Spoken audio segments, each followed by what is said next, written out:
Hello everyone, আজকে থেকে আমি নতুন একটি প্লেলিস্ট শুরু করছি। তো তোমরা এখানে নামটি দেখতেই পাচ্ছ, বুয়েট এক্স আইআইটি। এটা আসলে মূলত তোমাদের অনেকের অনুরোধে আমি আজকে থেকে এই নতুন প্লেলিস্টটি শুরু করছি এবং এটি হবে তার প্রথম ভিডিও। এই প্লেলিস্টটিতে আমি মূলত আইআইটির যে জয়েন্ট এন্ট্রান্স এক্সাম হয়, অর্থাৎ জেইই যেটাকে সংক্ষেপে বলে, সেখানে বিগত সালগুলোতে আসা যে প্রশ্নগুলো আছে সেগুলো নিয়ে আমরা কথা বলবো। হয়তোবা এই প্রশ্নগুলো আমাদের বুয়েট বা বিভিন্ন ইঞ্জিনিয়ারিং যে ইউনিভার্সিটিগুলো আছে তার অ্যাডমিশন টেস্টের জন্য কিছু কিছু গুরুত্বপূর্ণ হতে পারে। তো সেখান থেকে বাছাইকৃত কিছু প্রশ্ন নিয়ে আমি প্রত্যেক অধ্যায়ে এখানে ভিডিও ছাড়বো এই প্লেলিস্টটিতে, যেই প্রশ্নগুলো হয়তোবা আমাদের সিলেবাসের সাথেও যায়। তো এখানে আমি আজকে প্রথম একটা প্রবলেম নিয়ে শুরু করছি নিউটনীয় বলবিদ্যা চ্যাপ্টারের।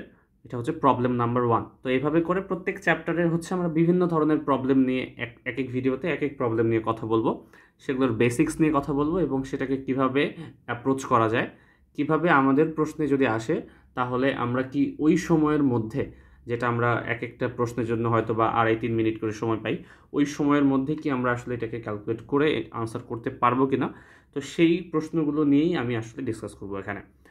তো আজকে প্রথম যে প্রবলেমটা নিয়ে আমি কথা বলবো সেটি আমরা পরের পেজে একটু দেখে নিই যে প্রবলেমটিতে কি বলা আছে।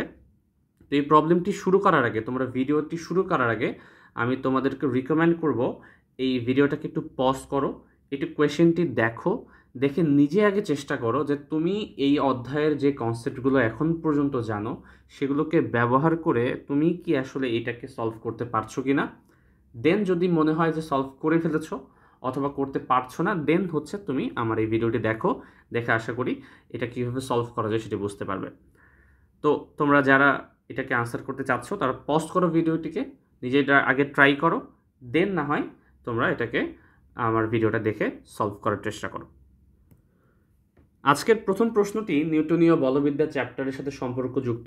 আমাদের নিউটনীয় বলবিদ্যা চ্যাপ্টারের যে সেকেন্ড অংশটুকু আছে, যেখানে মূলত আলোচনা করা হয় কৌণিক গতি নিয়ে, তো তার সাথে রিলেটেড। তো এই প্রশ্নটা আইআইটির যে জেইই এক্সাম সেটার 1995-এ এসেছিল। তো এই কোয়েশ্চেনটি ইংলিশে দেওয়া ছিল, আমি সেটাকে বাংলায় কনভার্ট করে নিয়েছি। তো প্রথমে ইংলিশ প্রশ্নটা একবার পড়ে নিই কী বলা আছে, দেন সেটাকে বাংলায় কনভার্ট করে আমরা সেটাকে সলভ দেখব। প্রশ্নটা হচ্ছে এমন: 2 point masses of 0.3 kg and 0.7 kg are fixed at the ends of a rod which is of length 1.4 meter and of negligible mass. The rod is set rotating about an axis perpendicular to its length with a uniform angular speed. Find the point on the rod through which the axis should pass in order that the work required for rotation of the rod is minimum. এর অর্থাৎ আমি যদি বাংলায় জিনিসটিকে বলি যে 0.3 KG এবং 0.7 KG এর দুটি বিন্দু ভর, অর্থাৎ ছোট্ট আকারের দুটি ভর, যার আসলে আকার খুব একটা বড় না, বিন্দু ভর মানে খুবই ছোট আকারের ভর, এটা আকার ফ্যাক্ট না, কিন্তু তাদের ভরটি হচ্ছে 0.3 এবং 0.7 কেজি। তো এই দুইটি বিন্দু ভর 1.4 মিটার দৈর্ঘ্যের একটি নগণ্য ভরের রডের প্রান্তের যুক্ত করা আছে। অর্থাৎ একটা রড যদি আমি বলি যে রডের ভর হচ্ছে নেগলিজিবল, খুবই মিনিমাম একটা ভর, যেটা আসলে ক্যালকুলেশন আনার দরকার নেই। এই রডের দুইটি প্রান্তে, যার দৈর্ঘ্য হচ্ছে 1.4 মিটার, দুই প্রান্তে দুইটি বিন্দু ভর আটকানো আছে বা সংযুক্ত করা আছে। রডটি তার দৈর্ঘ্যের লম্ব অক্ষের চারপাশে সমকৌণিক বেগে ঘুরছে। তো সমান একটা কৌণিক বেগে ঘুরছে, কনস্ট্যান্ট একটা ভেলোসিটিতে, কনস্ট্যান্ট একটা অ্যাঙ্গুলার স্পিডে ঘুরছে। তো এটাই বলা আছে এখানে। রডের ঘূর্ণনের জন্য প্রয়োজনীয় কাজের মান ন্যূনতম হতে হলে রডের কোন বিন্দুর মধ্য দিয়ে অক্ষটি যেতে হবে। এর কথা হচ্ছে যে আমি যদি এই বিন্দু ভর দুটিকে একটি দণ্ডের দুই পাশে লাগিয়ে একে ঘুরতে দেই, তাহলে কোন অক্ষের সাপেক্ষে এটি ঘুরলে এর যে কাজের মান সেটা মিনিমাম পাওয়া যাবে বা ন্যূনতম হবে। তো ম্যাথটি সলভ করার আগে প্রথমে একটা ভিজুয়াল একটা ড্রয়িং একটা এঁকে নিই, এই ড্রয়িং থেকে দেন হচ্ছে আমরা ম্যাথটা করার ট্রাই করব। তো প্রথমে একটা আঁকি, একটা রড, ধরো যে এটা হচ্ছে সেই রডটি। এই রডের দুই মাথায় দুইটা বিন্দু ভর আছে, তো এই মাথায় একটা, এই মাথায় একটা। তো এটি হচ্ছে 0.3 কেজি ভরের একটা, ধরলাম আমি এটা M1 ভর, সো M1 হচ্ছে 0.3 কেজি এবং M2 হচ্ছে এখানে, যার ভর হচ্ছে 0.7 কেজি। তো এই দুইটি ভর দেওয়া আছে এবং এই যে রডটি এর টোটাল যে দৈর্ঘ্যটা, এই টোটাল দৈর্ঘ্য এখানে বলা। সো এখান থেকে এখান পর্যন্ত তুমি লেন্থটা জানো, সেটা কত? 1.4 মিটার। ঠিক আছে, এখন এই যে রডটির মাঝখানে বা কোনো এক জায়গায় একটা বিন্দু থাকবে, বলছে কি রডের ওপর কোন বিন্দু মধ্য দিয়ে অক্ষ হলে সেটা যদি ঘুরতে থাকে তাহলে কাজের মানটা মিনিমাম পাওয়া যাবে। তো ধরলাম যে বিন্দুর সাপেক্ষে সে ঘুরতে চায়, ধরলাম যে এই অক্ষর সাপেক্ষে, এই বিন্দুর সাপেক্ষে এই রডটা হচ্ছে দুইটা বস্তুকে নিয়ে ঘুরতে চায়। তো তোমাকে বের করতে হবে যে এই বিন্দুটি কত দূরত্বে হলে এই সম্পূর্ণ যে সিস্টেমটা আছে তার কাজের মানটা মিনিমাম হয়ে যাবে। তো প্রথমত আমাকে এটা দেখতে হবে, যেহেতু আমাকে কাজের মান মিনিমাম বের করতে বলেছে, তো কোনো একটা বস্তু যখন ঘূর্ণায়মান অবস্থায় থাকে তখন তার কাজের মান আসলে কিসের উপর ডিপেন্ড করে সেটা আমাকে জানতে হবে। তো আমাদের বইকে কিন্তু ডিরেক্ট কাজের মান বলে কোনো কিছু বলা নাই, কিন্তু একটা বস্তু যখন ঘূর্ণায়মান অবস্থায় থাকে তখন তার শক্তির যে ভ্যালুটা, সেই শক্তির কিন্তু একটা ইকুয়েশন দেওয়া আছে বা সেটা আমরা জানি। তো আমরা কি জানি শক্তির ইকুয়েশন? ই সমান হাফ আই ওমেগা স্কোয়ার। অর্থাৎ কোনো একটা বস্তু যদি ঘূর্ণায়মান অবস্থায় থাকে, তো ঘূর্ণায়মান অবস্থায় থাকার সময় তার মধ্যে যে শক্তিটা সঞ্চিত হবে বা সে যে শক্তিটাকে ইউটিলাইজ করবে, সেই শক্তির ভ্যালুটা হচ্ছে হাফ আই ওমেগা স্কোয়ার। তার মানে শক্তির ভ্যালু আসলে কিসের উপর ডিপেন্ড করে? সেটা হচ্ছে আই এর উপর, অর্থাৎ ওই যে বস্তুটি আছে, ওই যে সিস্টেমটি আছে, সেই সিস্টেমের জড়তার ভ্রামকের উপর নির্ভর করে এবং ওমেগা এর উপর নির্ভর করে। ওমেগা মানে হচ্ছে তার কৌণিক বেগের উপর নির্ভর করে। প্রশ্ন হচ্ছে আমাকে তো শক্তি বের করতে বলেনি, আমাকে বের করতে বলছে কাজের মান। কিন্তু আমরা কাজ শক্তি উপপাদ্যর যে কনসেপ্টটা খেয়াল করো, সেখানে কি বলা? সেখানে বলা আছে একটি বস্তুর মধ্যে ততটুকুই শক্তি সঞ্চিত হবে যতটুকু হচ্ছে তার কাজ করার সামর্থ্য। অর্থাৎ কোনো একটা বস্তুর যে কাজ করার সামর্থ্য, যেটাকে আমরা শক্তি বলছি, যে সে ততটুকুই কাজ করতে পারবে যতটুকু তার মধ্যে শক্তি আছে। তার মানে এটা যে এনার্জির যে ইকুয়েশনটা, এটা শুধুমাত্র এনার্জির ইকুয়েশন না, এটা কিন্তু আমি ওয়ার্কের ইকুয়েশনও বলতে পারি কাজ শক্তি উপপাদ্যের এই কনসেপ্টটাকে ব্যবহার করে। তাহলে আমাকে যদি বলা হয় যে এই কাজের মানটা মিনিমাম হতে হবে, তাহলে দেখতে হবে আমাকে কিসের উপর ডিপেন্ড করছে। তো আগের মতোই কাজের ভ্যালুটা ডিপেন্ড করছে এই আইয়ের উপর, জড়তার ভ্রামকের উপর এবং হচ্ছে কৌণিক বেগের উপর। কিন্তু প্রশ্নে কিন্তু একটা জিনিস তোমাকে উল্লেখ করে দিয়েছে যে রডটি তার দৈর্ঘ্যের লম্ব অক্ষের চারপাশে সমকৌণিক বেগে ঘুরছে। সমকৌণিক বেগ মানে কি? এর মানে হচ্ছে একটা কনস্ট্যান্ট স্পিডে ঘুরছে। এখানে কিন্তু প্রশ্নে বলা ছিল যে ইউনিফর্ম অ্যাঙ্গুলার স্পিড, অর্থাৎ ওমেগার মান কিন্তু চেঞ্জ হচ্ছে না, ওমেগার মান একটা ফিক্সড ভ্যালু। তার মানে খেয়াল করো এই কাজের যে ভ্যালুটা, সেটা কিন্তু ওমেগার উপর আর চেঞ্জ হবে না। কাজ যদি চেঞ্জ হতে চায় সেটা সম্পূর্ণরূপে এখন ডিপেন্ড করবে শুধুমাত্র আই এর উপর, কারণ হাফ তো আগে থেকে একটা কনস্ট্যান্ট ভ্যালু, ওমেগাও যে কনস্ট্যান্ট এটা কিন্তু তোমাকে বলে দিয়েছে। তাহলে কাজের মান সম্পূর্ণ ডিপেন্ড করছে কার উপর? আই এর উপর। তাহলে প্রশ্ন হচ্ছে যে এখান থেকে আমাকে বের করতে বলেছে যে এই বিন্দুটা কোথায় হলে, কোন অক্ষের চারপাশে ঘুরলে এটা এখানে কাজের মানটা তোমার মিনিমাম হবে। তাহলে ডাব্লিউ যদি মিনিমাম হতে হয়, যে দেখে বোঝা যাচ্ছে ইকুয়েশন থেকে যে W is proportional to I, যে ডাব্লিউ যদি ম্যাক্সিমাম হতে হয় তাহলে আইও ম্যাক্সিমাম হতে হবে। ডাব্লিউ যদি হচ্ছে মিনিমাম হতে চায় তাহলে আই এর ভ্যালু কিন্তু মিনিমাম হতে হবে। তাহলে ডাব্লিউ যদি মিনিমাম হতে হয় এর মানে বোঝাচ্ছে যে আই এর ভ্যালুও তোমার মিনিমামই হতে হবে, আদারওয়াইজ সেটা কিন্তু কাজের ভ্যালু মিনিমাম হতে পারবে না। তো আমাকে এখন দেখতে হবে এই যে সম্পূর্ণ সিস্টেম দুইটা আছে, দুইটা বস্তুর একটা সিস্টেম আছে, এই টোটাল যে সিস্টেমের, এই টোটাল সিস্টেমের আই এর ভ্যালুটা কত, এবং সেটা যদি একবার মিনিমাম আমি করতে পারি কোনো একটা বিন্দুতে রেখে, তাহলে আই মিনিমাম হলে অটোমেটিক্যালি তোমার ওমেগাটাও কাজের ভ্যালুটাও মিনিমাম হয়ে যাচ্ছে। তো এখন আমরা দেখি যে আই বের করার সূত্রটা কি, দেন হচ্ছে এটাকে মিনিমাম করার ট্রাই করব। আই এর যে সূত্র সেটা আমরা কি জানি? Summation of m r square. কোনো একটা সিস্টেমের মধ্যে, কোনো একটা বস্তুর মধ্যে যতগুলো ভর আছে সবগুলো ভর এবং ঘূর্ণন অক্ষ থেকে এই ভরের যে দূরত্ব তার স্কোয়ারকে যদি আমি গুণ করে সবগুলোকে একসাথে যোগ করে টোটাল যে ভ্যালুটা পাওয়া যাবে সেটাকেই আমরা কি বলি? যে ওই বস্তুটির জড়তার ভ্রামক। তোমাদের বইয়ে কিন্তু এরকম সূত্রটা আছে এবং এখান থেকে কি লেখা আছে? এখান থেকে লেখা আছে এরকম যে M1 আর 1 স্কোয়ার প্লাস M2 আর 2 স্কোয়ার প্লাস এটা চলতে থাকবে। কতক্ষণ চলতে থাকবে? ওই বস্তুর মধ্যে, যেই বস্তুর কথা আমি বলছি, ওই বস্তুর মধ্যে যতগুলো ছোট ছোট পদার্থ আছে প্রত্যেকটার ভর এবং প্রত্যেকটার ঘূর্ণন অক্ষ থেকে দূরত্বর স্কয়ার করে যদি আমি যোগ করি এইভাবে, তাহলে সবগুলোকে যোগ করলে কিন্তু আমি আই এর ভ্যালুটা পাবো। বাট এখানে একটা জিনিস সুবিধা আমার, সেটা কি, এখানে বলেই দিয়েছি শুধুমাত্র ভর হচ্ছে 2টা মাত্র। কারণ এখানে যে রডটি দেয়া আছে এখানে কিন্তু বলে দিয়েছে কি, যে নগণ্য ভরের একটি রড। তার মানে এখানে এই রডের কোনো ভরের কিন্তু কোনো ইফেক্ট এই টোটাল আই এর ভ্যালুর উপর পড়বে না, শুধুমাত্র 2টা বস্তুর ভ্যালুর উপর পড়বে। সেটা কি, M1 ভরের একটি বস্তু আছে রডের এই প্রান্তে, এবং রডের ওই প্রান্তে আছে 0.7 ভরের একটা কেজি একটা ভরের বস্তু। তো এই দুইটি ভরের বস্তুর উপরেই শুধুমাত্র আই এর উপর ইফেক্ট করবে। তো এখন খেয়াল করো, আমি যদি টোটাল আইটা বের করতে চাই তো আমাকে দেখতে হবে যে অক্ষটা কোথায় এবং অক্ষ থেকে প্রত্যেকের দূরত্ব কোথায়। তো যেহেতু শুধুমাত্র 2টা বস্তু, তাহলে এগুলো বাদ দেই।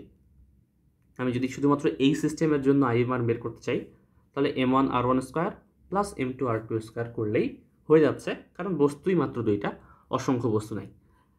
তো আমরা মানগুলো বসানোর ট্রাই করি এক করে। তাহলে আই সমান কি আসবে, M1 ইন্টু R1 স্কোয়ার। তাহলে M1 এর ভ্যালু হচ্ছে 0.3, বাট R1 কত?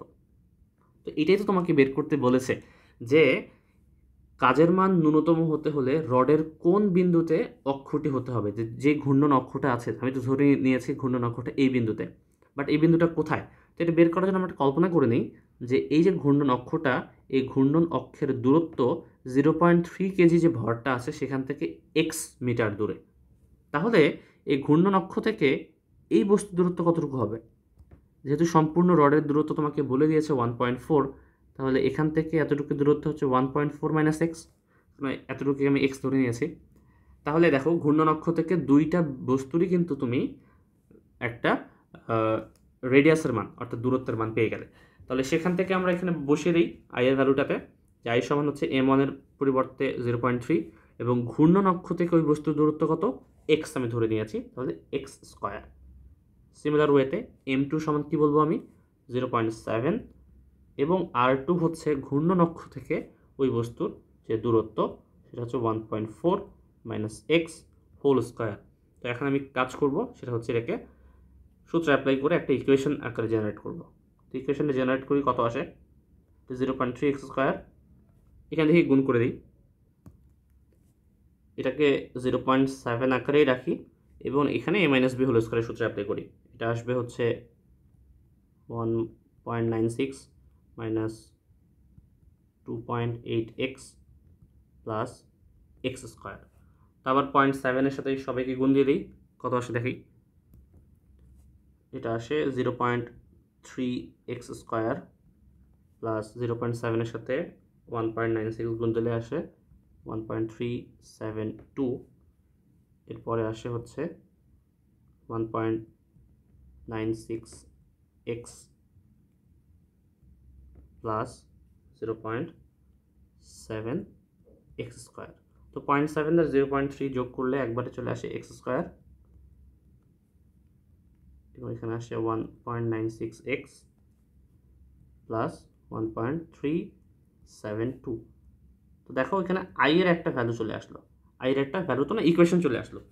এখন আমার প্রশ্ন হচ্ছে, যদি কাজের মান মিনিমাম হতে হয় তাহলে আমি বলেছি কি আই এর যে ভ্যালুটি সেটাও মিনিমাম হতে হবে। তাহলে আই যদি মিনিমাম হতে হয় তাহলে এই ফাংশনটাতে এক্স এর ভ্যালু এমন হতে হবে যাতে করে ফাংশনটা মিনিমাম হয়ে যায়। তো কোনো একটা ফাংশন কীভাবে মিনিমাম হয় এটা বের করার জন্য তোমরা কিন্তু ম্যাথমেটিক্সে একটা চ্যাপ্টার পড়ে এসেছো, যেটি হচ্ছে ডিফারেন্সিয়েশন, এবং ডিফারেন্সিয়েশনের একটা চ্যাপ্টার ছিল ম্যাক্সিমাম এবং মিনিমাম বের করার, যেটাকে আমরা বাংলায় গুরুমান এবং লঘুমান বের করা বলি। তো একটা ফাংশনের থেকে সেই ফাংশনটার সর্বোচ্চ মান কত হবে এবং সর্বনিম্ন মান কত হবে সেটা বের করার জন্য কী করি, সেই ফাংশনটাকে প্রথমত আমরা একবার ডেরিভেটিভ নির্ণয় করি, অর্থাৎ এক্সের সাপেক্ষে একবার ডিফারেন্সিয়েশন করি, করে এক্সের একটা চরম বিন্দুতে এক্সের একটা ভ্যালু নির্ণয় করে দেখি যে সেই বিন্দুগুলো বসিয়ে বসিয়ে অ্যাকচুয়ালি সেই ফাংশনটার কি কোনো ম্যাক্সিমাম মান পাওয়া যাবে নাকি মিনিমাম মান পাওয়া যাবে। ম্যাক্সিমাম পাওয়া যাবে তখন যখন ওই ফাংশনটার ডাবল ডেরিভেটিভ মান লেস দেন 0 হয়, এবং মিনিমাম পাওয়া যাবে তখন যখন এই ফাংশনটার ডাবল ডেরিভেটিভের মান পজিটিভ হয়। তো সেটাই আমি করব। প্রথমত ম্যাক্সিমাম মিনিমাম বের করার জন্য কি করব, আমরা বাংলায় লিখতে পারি যে চরম বিন্দুতে, এই টাইপের ম্যাথ করে এসেছো তোমরা, চরম বিন্দুতে ডিআইকে যদি আমি ডিএক্সের সাপেক্ষে ডিফারেন্সিয়েশন করি তাহলে সেটার মান 0 হওয়া উচিত। তাহলে এটাকে ডিফারেন্সিয়েশন করলে কত আসে, 2x মাইনাস 1.96 ইকুয়ালস টু 0। তাহলে ওখান থেকে x সমান আসে 1.96 ডিভাইডেড বাই 2। যদি এটাকে আমি 2 দ্বারা ভাগ করি তাহলে আসবে 0.98 মিটার, এমন একটা আনসার আসে। বাট প্রশ্ন হচ্ছে আনসারটিকে আমার ঠিক কিনা এটা নির্ণয় করার জন্য তুমি একটা জাস্ট টেস্ট করতে পারো, শুদ্ধি পরীক্ষা টাইপ। টেস্ট করব কিভাবে, এটাকে যদি আমরা ডাবল ডেরিভেটিভ করি অর্থাৎ দুইবার ডিফারেন্সিয়েশন করি তাহলে কি আসবে, d square i divided by d x square. একবার ডিফারেন্সিয়েশন করলে তো এটা আসতেছে এতটুকু, ইকুয়াল টু 0 বাদ দাও, একবার ডিফারেন্সিয়েশন করলে তো বাম পাশের টুকু আসতেছে। তুমি যদি আবার এটাকে আরেকবার ডিফারেন্সিয়েশন করো তাহলে কত আসবে, 2 আসবে শুধু। এবং দেখা যাচ্ছে এটা 0 থেকে একটা বড় মান অর্থাৎ পজিটিভ একটা ভ্যালু দিচ্ছে। তো আমরা কি জানি, যখনই কোনো একটা ফাংশনের ডাবল ডেরিভেটিভের মান পজিটিভ কোনো ভ্যালু দিবে তার মানে হচ্ছে ওই ফাংশনটা একটা মিনিমাম ভ্যালু শো করে, অর্থাৎ মিনিমা দিবে আমাকে। তো তুমি এই চরম বিন্দু থেকে এক্সের যে মানটা পাচ্ছ সেই মানটা যদি তুমি অ্যাকচুয়াল ফাংশনে বসাও তাহলে এই ফাংশনের একটা মিনিমাম ভ্যালু পাবা বা ন্যূনতম বা ক্ষুদ্রতম ভ্যালু পাবা। তোমাকে কিন্তু সেটাই বের করতে বলা হয়েছিল যে রডের ঘূর্ণনের জন্য প্রয়োজনীয় কাজের মান ন্যূনতম হতে হলে রডের কোন বিন্দুর মধ্য দিয়ে অক্ষটি যেতে হবে। তাহলে আমি টেস্ট করেও দেখতে পাচ্ছি যে ডিফারেন্সিয়েশন করার পর এক্সের যে ভ্যালুটা আসছে সেটি হচ্ছে 0.98 এবং এই ভ্যালুটি অ্যাকচুয়ালি একটা মিনিমাম ফাংশনের ভ্যালু নির্দেশ করে। অর্থাৎ তুমি এটা লিখতে পারো, অর্থাৎ 0.3 কেজি ভরের বস্তু থেকে 0.98 মিটার দূরত্বে অক্ষ হলে ডাব্লিউ মিনিমাম পাওয়া যাবে। লিখতে হবে না আসলে পরীক্ষার হলে, যদি আসে পরীক্ষার হলে লেখা লাগবে না, বাট আমি লিখে দিলাম ফাইনাল আনসার হিসেবে। তো তোমার আনসার এতটুকুই এবং সেটা আমরা টেস্ট করে দেখিয়ে দিলাম। তো আশা করি বুঝতে পারা গেছে, খুবই একটা সিম্পল একটা ম্যাথ, খুবই সিম্পল একটা আইডিয়া থেকে যে তোমার জড়তার ভ্রামককে কীভাবে তুমি অ্যাপ্লাই করতে পারো। তোমাদের জড়তার ভ্রামকের যে বেসিক যে সূত্রটা ছিল, একেবারে বেসিক সূত্র যেটা আমরা সাধারণত ইউজও করি না, সেই বেসিক সূত্র থেকে একটা প্রবলেম এসেছে এবং তার সাথে ডিফারেন্সিয়েশন যে কনসেপ্টটা আছে ম্যাক্সিমা মিনিমা, এই কনসেপ্টটাকে একসাথে করে একটা প্রশ্ন তারা জেনারেট করেছে, যে প্রশ্নটাকে আমরা এভাবে অ্যাপ্রোচ করতে পারি যদি প্রশ্নটি কখনো অ্যাডমিশন টেস্টে আসে। তো তোমরা আমাকে জানিও কেমন লাগলো এই প্রবলেমটি এবং কতজন আসলে এটা পজ করে আগে থেকেই প্রেডিক্ট করতে পেরেছিল যে আনসারটি কত হবে। তো পরবর্তী ভিডিওতে আমরা আরও নতুন কিছু প্রবলেম নিয়ে ডিসকাস করব এই চ্যাপ্টারে। তো সেই পর্যন্ত সবাই ভালো থাকো। আসসালামু আলাইকুম।